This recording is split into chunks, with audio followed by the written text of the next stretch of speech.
ఇక్కడ గెలిచినటువంటి క్రీడాకారులు కూడా గుర్తుపెట్టుకోవాల్సింది, నేను సెలెక్టర్స్కి కానీ అబ్జర్వర్స్ కానీ ఇక్కడ ఉన్న వాళ్ళకు క్లియర్గా ఒకటే మాట చెప్పినా, టాలెంట్ లేని పైకి పోవడానికి వీల్లేదు. టాలెంట్ ఉన్నోడు ఏ మూలకున్నా మీరు వాడిని పైకి పంపాలని చెప్పి స్ట్రిక్ట్గా చెప్పడం జరిగింది. అందుకోసమే నేషనల్ సెలక్షన్ టీం కూడా చాలా అద్భుతంగా ఉండాలని చెప్పిన. ఆ నేషనల్ సెలక్షన్ టీంకు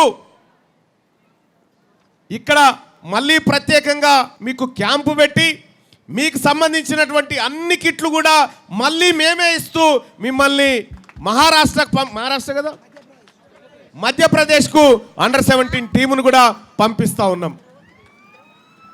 ట్రాక్ సూట్లు కిట్లు అన్నీ. నేను ఖమ్మం బిడ్డలను చూసిన, పాపం వాళ్ళకు డ్రెస్సులు ఇవ్వకుండా పంపించినారు ఇక్కడికి. దారుణమైన విషయం. వాళ్ళెవరో పంపించిన వాళ్ళెవరో వాళ్ళ మీద ఖచ్చితంగా చర్యలు తీసుకుంటా.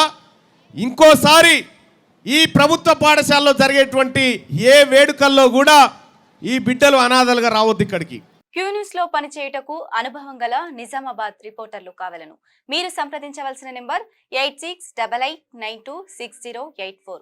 qnewsads@gmail.com కు మెయిల్ చేయండి. లైక్ చేయండి.